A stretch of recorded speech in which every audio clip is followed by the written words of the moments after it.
Oh. Mariano Rivera. Knows this guy. Oh, hello. It's Talkin Yanks. Talking Jonathan Loáisiga. Brought to you by SeatGeek, code Yanks. Another player profile and projection here on Talkin Yanks. We've been doing an episode a day every day until opening day, and today is Loáisiga Day, Jake's favorite day. Ooh, good lasagna.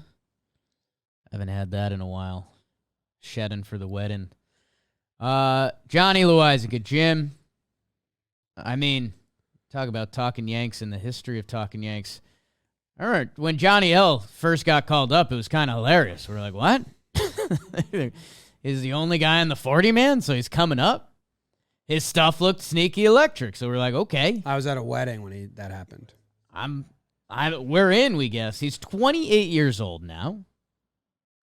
We've seen him pitch since 2018. Yeah, June of 2018, he made his debut. He full-on broke out in 2021 with a sampling in 2020. Nobody knew what was real that year from anyone. But 2021, I mean, 2.17 ERA, 70 innings pitched. He was kind of our lights-out setup guy. And then he came into last year, and I remember you and Joe's McFly. Yeah. Two guys I'm not intimate with. You guys kind of shook me up because you were like, Johnny Ells could come for that closer spot. Yeah. Oh, and before we do that quick BBD ad break to tell you guys even more about SeatGeek, all of our PPPs, TPPs, our whole preseason package here is brought to you by SeatGeek. Baseball is back, and to celebrate, SeatGeek's giving you a special offer. This is just for people who like us. This is a special one. John Boy preseason, 15% off your order, whether you're a first-time buyer or not. Doesn't matter if it's your first order. Take out your phone, open the SeatGeek app, add John Boy preseason as the code. Do it right now. Offer is only available through the end of March. March 31st, that goes away. Code John Boy preseason, all one word. You guys weren't necessarily wrong at all. The closer spot became very available. And if Johnny was 2021 Johnny, he would have been our closer. He had a tough start. Chappie, Clay Holmes, you guys know all of it.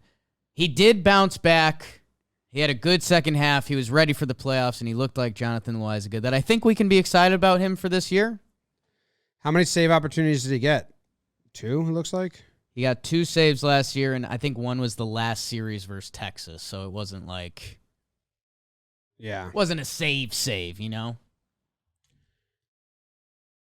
What happened? Did he get hurt last year? Yeah, he missed all of June.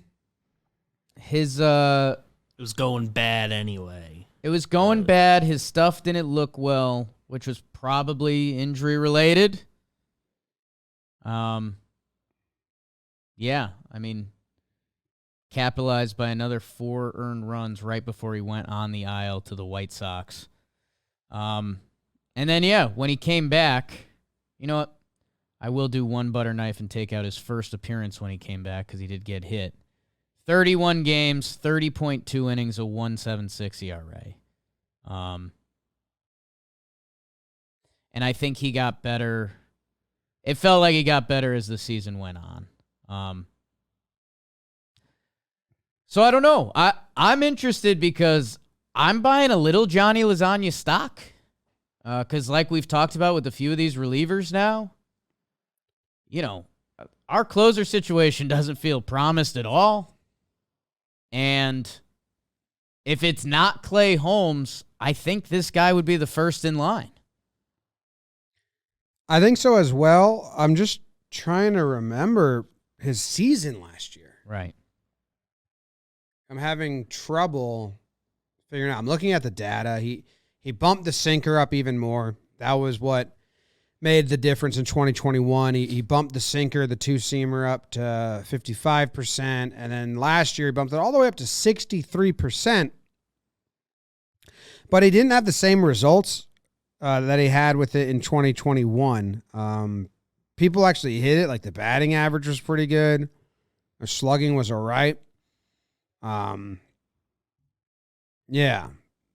And then the curveball went down analytically. Like that was it. The curveball started to look loopy before he went down on injury, right? It just looked like almost a get me over curve, if I'm remembering now, trying to think it through. But, yeah, tapping into last year's Talkin' Yanks episodes. From the start, the stuff did not feel and look like Johnny Loáisiga. Like even in the fastball, didn't look as like free and easy as it kind of was, especially towards the end when he got back. Like, Johnny can pop 100 when he wants, and it felt like early in the season he was searching, and maybe kind of a full time through the league again, known as like Jonathan Loáisiga, the Yankees like premier setup guy. Maybe there was a little bit of that. I like to think a lot of it's also tied to health because he was good when he came back. Is he pitching for Nicaragua? I remember the last time I looked that up, we didn't know. They weren't for sure in yet, right? If they get in, I would assume they're going to recruit him pretty hard because he's like their guy. I think we joked about this. By the time this is out, we know. He was good in the postseason last year.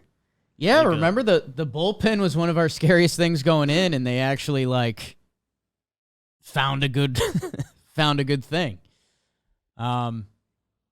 So yeah, I guess if these player profile and projections, we're thinking about some of the best case, some of the worst case, relievers, they usually have the biggest gap in those.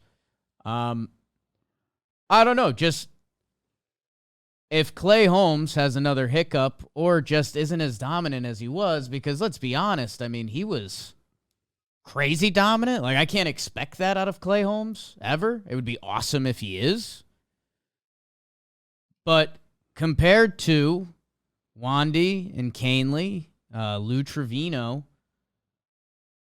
like, Jonathan Loáisiga is the guy that jumps out of, like, if we need something, if Clay Holmes, performance-wise, injury or whatever, isn't there, Johnny would be on the spot. You know what I'm saying? Yeah. Yeah, the injuries are kind of bad. Like, I'm looking at the list that we have put together on the sheet right here. I mean, he's missed time every single year. The least is 3 weeks in 2021. And was that a real injury or was that phantom? I don't remember, but because that was like his first full year as a reliever. Yeah. Or maybe that's what it was. But yeah, I mean, his minor league career was riddled with injuries. And now we've seen some of that at this level. So how many does he have? How many? Loáisiga. All right, so he is got this year and one more year left in the contract. And I'm guessing no options. I think he's had no options. yeah, I don't think so. I would guess. Oh, he has one. Wow, weird. But If they're using that, it's a bigger Yeah. problem. Yeah. I don't know. Be good. Throw the sinker. Does he have splits? I'm searching for things to say besides like stay healthy, be good, right. and repeat the back end of last year. Yeah, I mean, it's noted on here, and I don't want to get too much into Clay Holmes, but apparently lefties hit Clay Holmes pretty good last year. Sinker running away. So, again, as we see this back end of the bullpen develop, that's something to look out for. But we've already talked about two guys that are really good against lefties, Canely and Wandy. Have we done Clay Holmes PPP yet? We have not. Mm-mm. So, yeah, I don't know. It'd be knowing his injury history, and we actually just got news recently that Sevy is not pitching for the DR, and that came down from the Yankees. Yeah, I mean, a guy ramping it up full speed in March that has an injury history, as a fan, that it would scare you a little. But I guess we have to find out more if that's going to happen. Yeah. So, do you think that if Clay Holmes is there, he's automatically going to be the eighth inning guy, if they were even to do roles like that, because Mike King might be around, Right. like the bullpen, you got Canely and Wandy now, you got guys. Does that help or it probably helps, and they probably are able to limit guys even more because we also have Marinaccio. Right. There's guys in the bullpen. We They talked shouldn't be burnt out. They should be able to get through without burning them out. we talked about 2019 and how beautiful that bullpen was during the regular season. You'd like to get back to that cycle that when we do a pregame show or pitching path to victory, that it's like, well, you know, Canely and Wandy pitched yesterday, so you know they're probably going to use Trevino and Johnny today. Like, I think all of those guys are in the same bucket, but Jonathan Loáisiga, and maybe it's just seeing him have that standout season in pinstripes, it feels like he just has a half leg up on the other guys. I agree. I also think he can get both sides out, and he induces weak contact. 100th percentile contact. I mean, the sinker two-seamer is great. You just need to have He'd be so good at blitzball. you need to have the defense there. You can turn those into outs. But they have that now, right? I don't know who's playing short. It's true. Just weak contact is Right. balls you have to come in on. Right. I'm excited for Johnny. I'm buying a little stock this year. How much stock? Well, Baseball Reference thinks you should buy stock at this level. 57 innings pitched. Close to a full season for reliever. 3.47 ERA, a 1.19 whip. A little under a strikeout per inning. They give that with a 52% reliability percentage for CC, I think, a tribute. Relievers are tough for me. I don't even know what numbers to look at here. Like innings pitched, that's kind of low. The whip isn't great for a reliever. Or is it all right? Like the innings, it's like low, but not like crazy low. So Yeah. Be tempered usage, I believe. yeah, it's like if they don't have a period where they have to use them every day plus a 15-dayer. Man. 1.99 ERA plus in 2021. He was electric, man. Awesome. Yeah. Be electric? Is that a measurement? Be Or is he By like the too mature playoffs. now? steady. Okay. He's a small guy. Yeah. Listed 5'11". Lie. Could be true. I don't know. Nobody's That fine. number's never been true. 165, which that's also a lie. I'm going to get there. 5'11", 165 one day. You told yourself that for years. So Johnny's probably 5'10", 154. Would we like him That's if he like had a Edouard Ramirez. if he had a little baby belly? Do you think we'd like Johnny more? No. No. I think he's going to get ripped up. Really? Yeah, I think he's going to try and bulk up. Okay. And then it's not going to be good. Oh. Yeah. Ooh, that could be. Is he a best shape of his life candidate? No. Like Brian Hoke's like, Jonathan Loáisiga looks like he's put on 10 to 15 pounds of muscle. And he's throwing lefty. And where's Penny? Oh, there she is. That's Johnny Loáisiga. Thanks for tuning in. Appreciate you. Over under 4 saves. Over. Over. Hammer the over.